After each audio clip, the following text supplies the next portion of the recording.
Fortnite just dropped their first update of the season, and with it, we got one of the most broken shotguns of all time. If you're not using this shotgun, it means you don't understand how it works. I'm going to explain how so you can absolutely dominate. We had a whole bunch of other guns being buffed as well that I want to cover. We also had some new trios. We got to see Mr. Savage playing with his new trio for the first time, Mongraal playing with potentially his new trio, both of them absolutely dominating. We had Clicks, Higgs, and Iomzo running through NA. We've had a little bit of drama as well. People saying that Panzer ended up getting banned, and Savage and Mongraal are now disqualified from competing. There's a lot to talk about. Let's jump into it.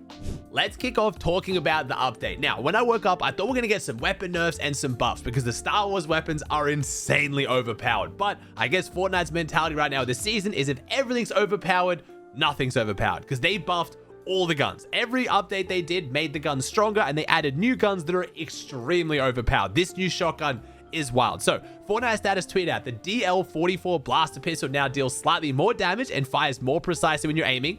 Buff. CR2 blaster now deals slightly more damage and is easy to find across the island. Buff. And the BARM ST12 scatter blaster, that's like the auto shotgun, it's like the tac shotgun, now deals slightly more damage and takes longer to overheat. They also made the X-Wings and TIE Fighters have slightly increased health. So just buffs across the board. If you look at Asari and again, the goats, they shows exactly what the damage buffs are. They're pretty significant, especially on the BARM ST12. I hate the names of the guns. It's so confusing, but this has now made all the shotguns extremely strong because we already had the pump shotgun being pretty much most people's choice of shotgun, but the auto shotgun wasn't too bad if you had to pick it up. But now they've added the new Jawa shotgun. Now, this thing is ridiculous. It's the CA87 Jawa scatter blaster, but at least it looks significantly different to the other guns. So if you see it on the ground, you know which one it is, and trust me, you're going to want to pick it up. So how would I describe this shotgun? It is basically, it's a one-shot shotgun, but it has the range of a Ranger shotgun, but it has the close range damage of a Dragon's Breath shotgun. It does 180 body shot damage at gold rarity. It does 170 structure damage at any range as long as the bullet shot registers. So you can break a fully built wooden wall with one shot from 4 tiles away. And even better yet, even though it only has one shot, because you don't have to reload the Star Wars guns, as long as you switch to another gun and then pull it back out within a few seconds, you can shoot it again.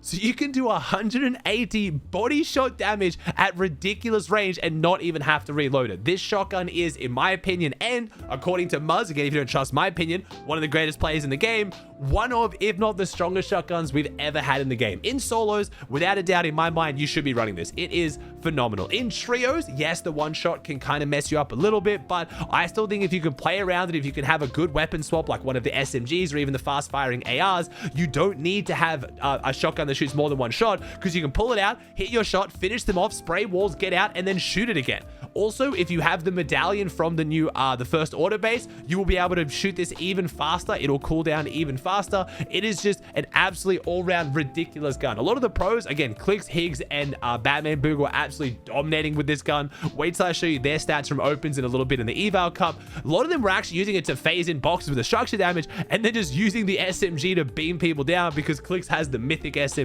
So an all-round phenomenal shotgun. You definitely want to get used to using this. It does feel a little bit awkward at first, shooting it, swapping it out, and then pulling it back out and shooting again. But once you get the timing down, it is an amazing gun that is honestly insane in every scenario. Outside of this, they also added the Wookiee Bowcaster. We've had this in the game before. It's pretty meh. It shoots explosive bullets. I'm sure it'll be decent in pubs and maybe some zero builds, but in competitive, not really worth carrying. Then they added the Ambin. I'm sorry, I'm a Star Wars fan, but I'm not that big of a Star Wars fan. Sniper rifle. So this is just an actual sniper. This is not a DMR. It is extremely good, but it's not in competitive. I haven't been able to see a single person find it in competitive. So all around, the main change to competitive was the updates to the guns, which weren't really guns people were using that much anyway, but this Jawa blaster has completely changed it. Every single player I see is running this. A few people run the pump, especially if they find it in a higher rarity, but a lot of the players jumping on the Jawa wave. I have a feeling this gun might get nerfed. The one thing it doesn't have is it doesn't have a high headshot multiplier. It only adds about 10% damage, or even less. I'm pretty sure it does 180 at gold rarity to the body and 190 headshot, and you cannot one pump, obviously. So it makes it a lower skill weapon, which I don't know if that is particularly really good for the game. But like I said, at this point, every gun is so unbelievably strong. They're just all overpowered. In a meta where there's no mobility, if you're getting absolutely beamed and dying in 0.1 seconds in every fight, don't worry, you're not alone. But this is our first update. We have multiple coming. Maybe they'll add more guns. Maybe they might nerf some of the other guns. But the fact that we've had one of the strongest loot pools of all time and we had an update and Fortnite didn't nerf any of the guns is kind of insane.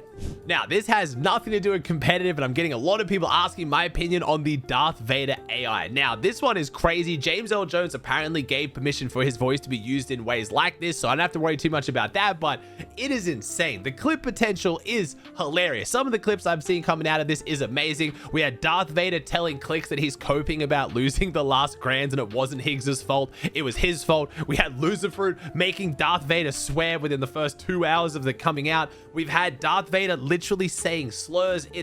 It's been an insane time, and anytime you involve AI, it's going to be a bit crazy. But overall, I think the clip potential does outweigh the kind of terribleness of some of these clips, and you only really get these responses if you're hunting them down. So I feel like any kid who's playing Fortnite who's getting Darth Vader to say swear words, they're probably trying to do it and pushing for it. So they're not some sweet innocent child who's just had their life ruined by Darth Vader saying something insane. I can't believe Fortnite's done this. I know a lot of people said this is what apparently GTA 6 is going to be like with all the NPCs. They're just going to have this inbuilt AI where they can change their responses and model it off what you say. It was a cool feature I wasn't expecting at all. You can actually get Darth Vader to follow you around in competitive, and he will chuck his lightsaber at people. We actually managed to see Noah Riley die to this in the Eval Cup today, so Darth Vader can put in some pain, but he's kind of a pain in the ass. He just keeps throwing his lightsaber through your builds, and it's not worth having him anyway. So I guess it kind of affects competitive, but this is not something I thought I would ever have to discuss in a video. All right, now let's move on to some of the new trios and what happened with the Eval Cup. Now, the Eval Cup started off on EU, bugged. It was delayed by like an hour, then they started at 30 minutes before the hour. It messed some teams up, but overall, it was a good tournament. It was fun to watch. We got our first showing of Mr. Savage with his new trio, Mr. Savage, Chap, and Rezon. And if you watched Mr. Savage's stream, you know the vibes were impeccable. Honestly, it's some of the most fun I've seen Mr. Savage having playing Fortnite and still doing extremely well. I always thought Chap was kind of a shy, like, you know, quiet dude. I thought maybe we're going to get like kind of Panzer vibes. Not at all. Chap was extremely outspoken. The vibes are amazing. I really do think Savage's community was really enjoying it. Savage and Rezon clearly were. They ended up popping off in opens. They made it to finals, and unfortunately, both Mongraal and Mr. Savage got a Q bug in finals. A lot of people saying it was because Panzer got banned. Oh my god, Panzer got banned. That's why Savage and Mongraal both can't Q, and a whole bunch of drama started spreading very quickly. Turns out, no, not at all. Panzer wasn't banned. He was totally fine. Apparently, it was because Savage and Mongraal both had their custom PCs made by the same person, and there was an issue with the secure boot and TPM settings, so they had to go through and change that. So wanted to put that one to rest. Panzer wasn't banned. If you heard anything like that, it was just I guess people getting kind of crazy in the moment. So Savage unfortunately missed out on 2 games because of this, so we only got to play 2 games, but in those 2 games they got double-digit elims. They were looking really solid. Didn't get a win, but honestly, I have really high hopes for this trio. I do want to believe we could see Mr. Savage making it to another land. Fingers crossed. They're looking good. We also got to see Mongraal playing with Titty and Turtle. I don't know if this is Mongraal's actual trio. He found them about 2 hours before the tournament started, but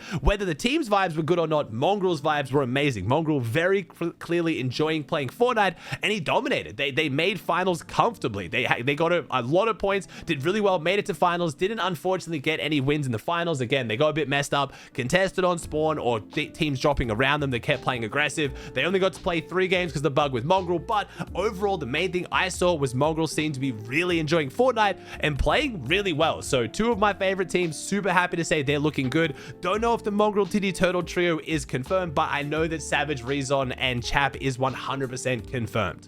I've already talked about some of the other weird trios going around on EU that aren't official trios. They're just playing together for fun. Like we have Veno, Flixie, and Shark, because Shark's replacing Vico. And then we had Vico, Queasy, and Phronoxy. Both these big teams didn't actually make the finals, and now Shark is looking for a trio. So I talked a bunch about how I think it is good for Shark playing with Veno and Flixie to get some experience, build up his stocks, and then find a trio coming into proper FNCS season next season. But it looks like Shark Shark is now looking for a trio. I don't know if that means that we're going to have Venom Flixie go back to playing with Vico. Maybe both teams not making Eval Cup, not doing as well as what they thought, made them think, hey, whatever drama happened behind the scenes for Vico, Venom, Flixie to stop playing together. I've heard multiple reports. Maybe they've squashed the beef and they're going to play together going forward. Or maybe Shark just wants to find an official trio he can actually start grinding with. I don't know. But apparently, according to Shark, he has gotten 0 DMs, which is just insane to me. I'm sure there are some good players who want to play with Shark. I think it's probably just because it is one of those seasons where there is no FNCS, no one's super locked in, but I'm excited to see how that goes. We did get to see some other trios across the board, but because it's an Eval Cup, I don't really know exactly which one of them are actually real trios